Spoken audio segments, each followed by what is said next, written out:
setiap bakat dan potensi anak itu berbeda-beda. Ada yang istilahnya potensi A, potensi B, potensi C. Lalu apakah sebenarnya guru ini sebelum mendidik sang anak diberikan pelatihan yang kuat Pak untuk membangun citra bakat mereka gitu Pak?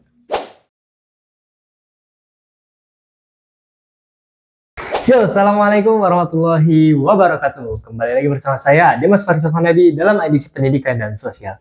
Dan juga tidak lupa kepada narasumber kita, Bapak Haris Saputra, Gus. Assalamualaikum warahmatullahi wabarakatuh. Waalaikumsalam warahmatullahi wabarakatuh. Baik teman-teman, sebelum dimulai jangan lupa untuk like, subscribe, and share ke teman-teman kalian agar kita semakin semangat untuk membangun channel ini terus berkembang dan tunggu untuk video-video selanjutnya. Baik Pak, kali ini kita bakal fokus untuk membahas tentang menghargai dan menggali bakat potensi sang anak Pak. Ya, kita ketahui bahwa di setiap sekolah itu anak disekolahkan agar ya pasti untuk berilmu, menambah ilmu dan belajar ya Pak ya.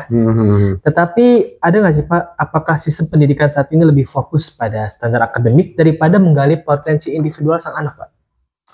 Ya, sejatinya sekarang ini masih banyak sistem pendidikan saat ini yang masih fokus pada standar akademik ya, dan tidak sepenuhnya menggali potensi individual setiap anak.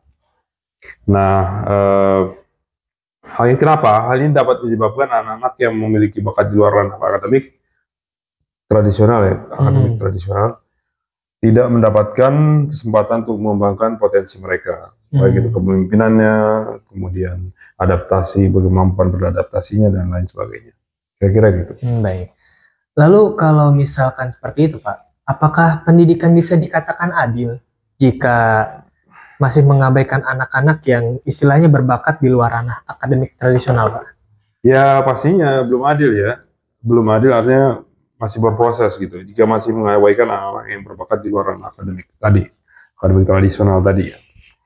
Pendidikan yang adil harus dan dapat mengakomodasi berbagai jenis bakat dan kebutuhan anak-anak, tidak hanya fokus pada standar akademik. Ini menjadi PR kita bersama, bagaimana mereka kita memiliki kesempatan untuk digali potensinya secara individu. Baik.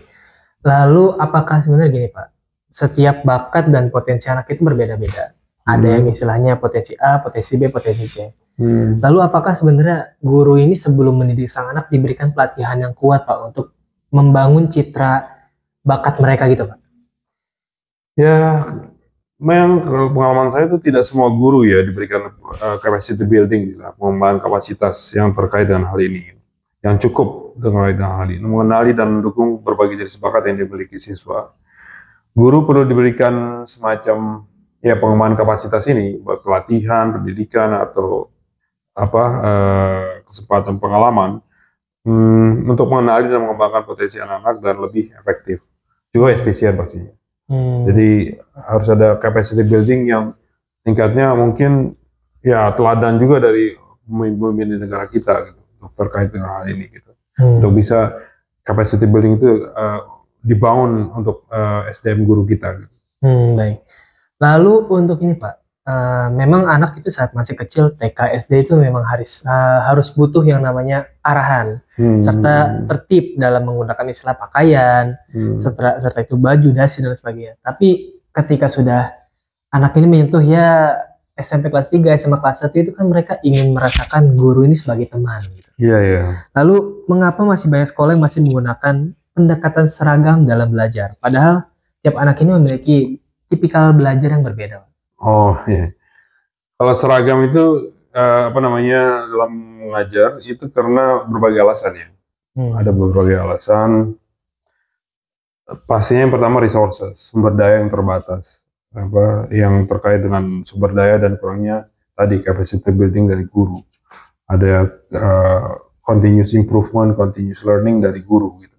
Terkait agar tidak terjadi keseragaman tadi gitu.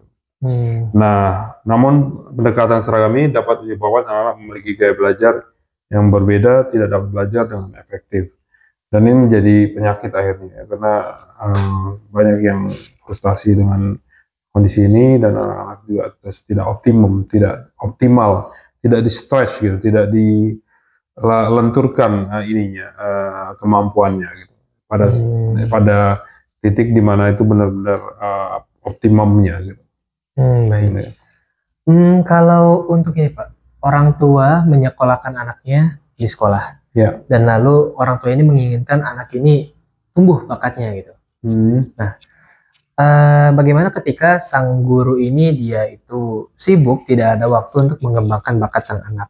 Dan juga ketika pulang ke rumah, anak ini tidak dikembangkan juga oleh orang tuanya karena orang tua ini berharapnya kepada guru. Nah, lalu kalau misalkan potensi dan bakat si anak itu mati dan tidak kembang, lalu orang tua menyalahkan guru, jadi sebenarnya yang salah siapa, Pak? Di lingkungan sekolah ya, di lingkungan sekolah bila tanggung jawab terkait ketika bakat seorang anak mati tadi disebutkan, itu ada beberapa pihak. Yang pertama pasti tanggung jawab guru. Yang tanggung jawab karena ditanyakan yang tanggung jawab. Tanggung jawab guru-guru memiliki tanggung jawab untuk mengenali dan mengembangkan potensi anak-anak, karena mereka adalah pembimbing dan punya kepemimpinan di sekolah gitu. Yang kedua sekolah. Jadi tanggung jawab itu ada tanggung jawab dari sekolah.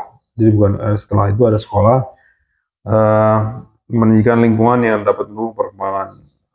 Istilahnya kalau kita namanya wiyata mandala apa itu ya, yang terkait dengan lingkungan sekolah ini. Yang ketiga itu orang tua. Orang tua juga memiliki tanggung jawab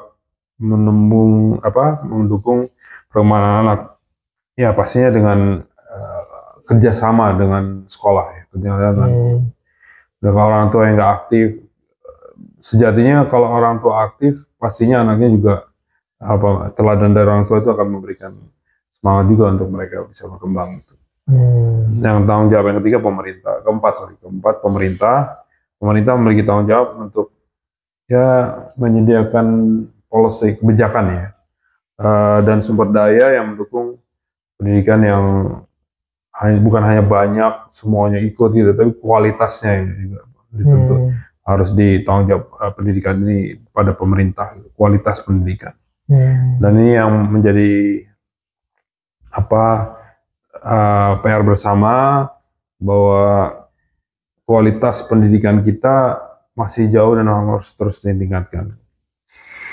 Jadi kerjasama antara berbagai pihak untuk memastikan bahwa dapat mengembangkan potensi mereka secara optimum.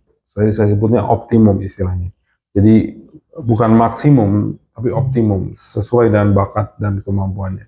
Dan itu kalau di HR itu namanya di-stretch, dilenturkan, kapasitasnya itu dilenturkan sehingga dia lentur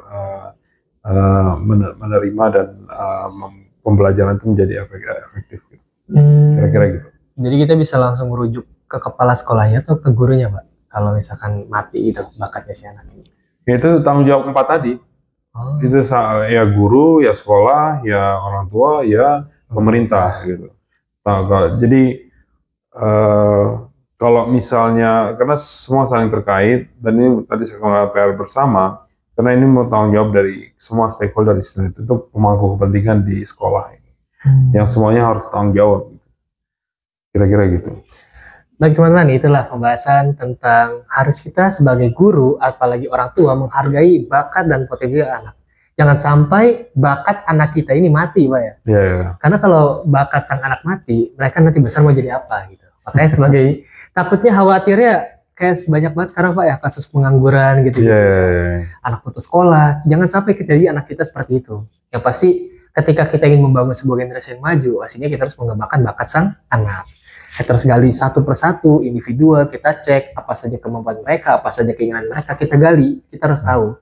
Dengan begitu, kita semakin dekat dengan anak, Pak ya. Semakin dekat dengan anak, maka semakin juga anak ini pede dia ingin mengembangkan bakatnya apa. Jadi itu teman-teman yang menonton ya.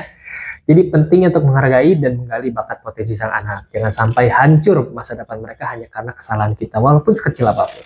Itulah perlunya musyawarah tadi di antara 4 tadi itu. Musyawarah pendidikan. Ada keterbukaan, ada transparansi, ada saling melengkapi gitu. Tidak mungkin berjalan sendiri-sendiri. Pendidikan itu tanggung jawab kita sama-sama sebagai bangsa. Harus banget, wajib malah. Jadi oke teman-teman, itulah ya, kita cukupkan video sampai di sini. Don't forget to like and subscribe in here. And then share. See you in the next video. Assalamualaikum warahmatullahi wabarakatuh. Waalaikumsalam warahmatullahi wabarakatuh.